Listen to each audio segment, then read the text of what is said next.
Well, one of the interesting things we're learning is that most of the songs about it being really hot and you're too hot and it's too hot to handle and the heat is on kind of suck. Well, that's because they ran out of good material. If they're singing about the weather, they've run out of other things. Oh, let's talk about the weather.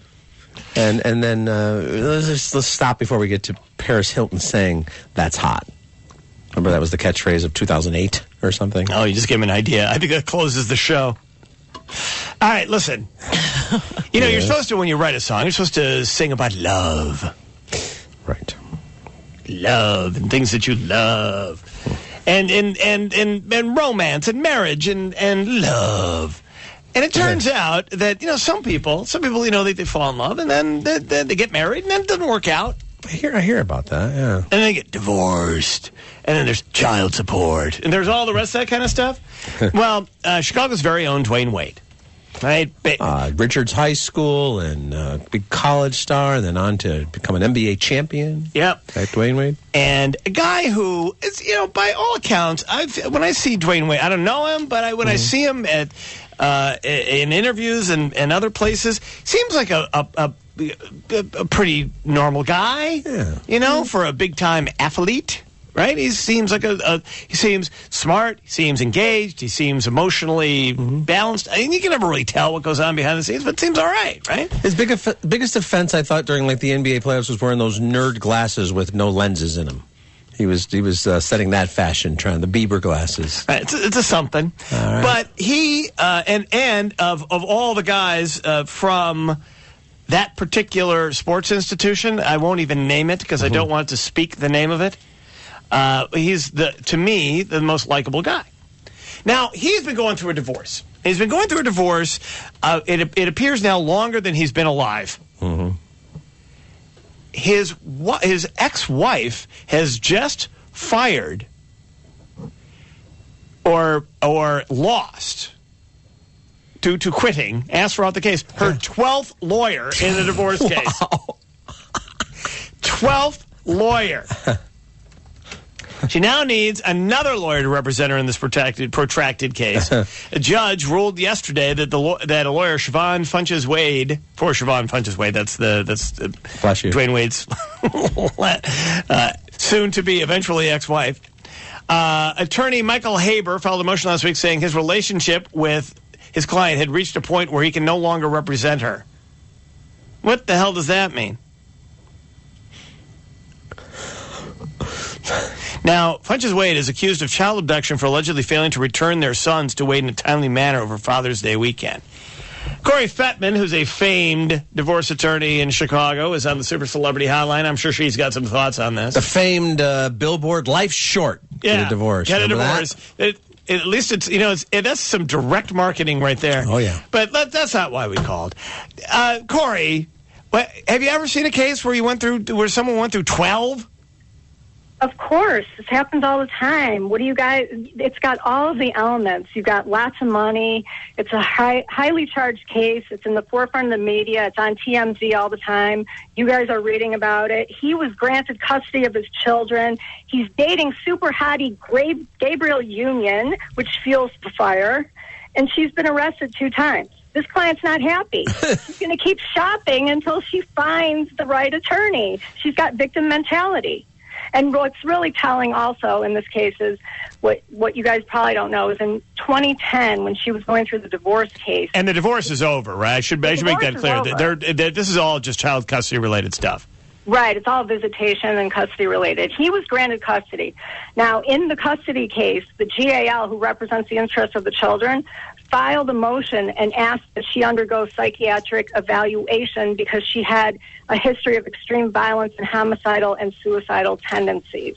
So that should tell you something about this case. So what you're saying? It's not unusual that she's going on her 13th lawyer. And also, this, you know, there's numerous reasons why we withdraw from cases, and it's not unusual to have like 4 or 5 attorneys on a case.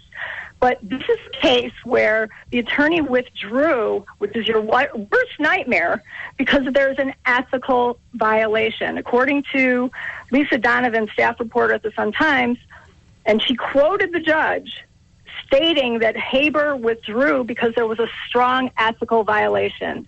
What does that mean? That means that this client was probably going to take the stand and lie, or she was asking the attorney to do something that was unethical or criminal. So, Corey, in this case, this attorney, on top of everything else, you got to protect yourself as an attorney. You can't just go, oh, I know you're going to lie and not do anything about it, or whatever the unethical breach was going to be. Right. You can't suborn perjury. I mean, I've had it happen in cases. I have had it happen. So, most people not familiar with the system or just not having gone to law school would say, well, isn't somebody in every case suborning perjury? Because it turns out that they go, well, that guy is not right. This guy's right, and that's how it goes. No, there's a difference between knowing that someone that you're putting on the witness stand is going to lie and putting somebody on the witness stand who's you don't know that they're not telling the truth. There's a huge difference there. If you know that that person is going to get up on the witness stand and say something that is not true, then you have an obligation to withdraw from that case or, to bring it to the judge's attention. But the problem is that you can't tell the judge, because you have an attorney-client privilege, what it is that's really going on behind the scenes. And that's why when, the judge is quoting about strong ethical violation, that's all she knows. And that's all she can know. Yeah. Oh, wow. Wow. So what you're saying, Corey, is this gal's a real catch all around. Oh, yeah. Wow. She's everybody's catch here, but she'll get another attorney to represent her. But you know what? Now that Matlock has died, I don't know what she's going to do. She's running out. She could make an appearance at some sort of legal event, and they could fill an entire table with just former attorneys of hers plus 2. Table for 10, and then 2 at the next table over. Oh, I see my former attorneys are here. Exactly. Wow, she's never going to be happy. So the next person that gets this case, this is a nightmare. Wow. Yeah, because you've got, and in family court, because you got, when kids are involved and broken hearts and people get nuts. And I gotta say, you got some attorneys along the way that don't help, because I'm sure on more than one case, I don't know who the 12 attorneys are that she's had prior to this, but I'm willing to guess, Corey, and I'll bet you'll back me up on this as a family law expert and practitioner. You will back me up when there was probably some lawyer who took this, oh, you're 100% right. Yo, no, you're going to get the kids. Oh, no, you should. That just to get the money, because they figure Dwayne Wade's going to have to end up paying that lawyer, because the lawyers, the first thing they do is do the diagnosis of how to get paid, and then they make the decision about what's going to be the best interest, what's the best route by which to get their client through the system. And there's somebody along, at least one person said, oh, no, you're 100% right. You're absolutely right, and that's something that I really don't do, and I really am against. But there are attorneys out there, tons of them in the profession, that overpromise the client. Oh, yeah. And then what happens? Yeah, oh, of course, you're going to get custody. Oh, yeah, he's going to pay all your bills. Exactly what you just said. Happens all the time. And then, oh, lo and behold, he gets custody, and then she's even more pissed off, okay? By the way, I want to point out, that is a legal term of art right there. Pissed off. All right, Corri Fetman. Thank you, Corey. Appreciate it. Thank you. Thanks, people are all offended when Corey put that billboard up, life's short, get a divorce. She meant it only for Dwayne Wade, and she was right about that. She's always right.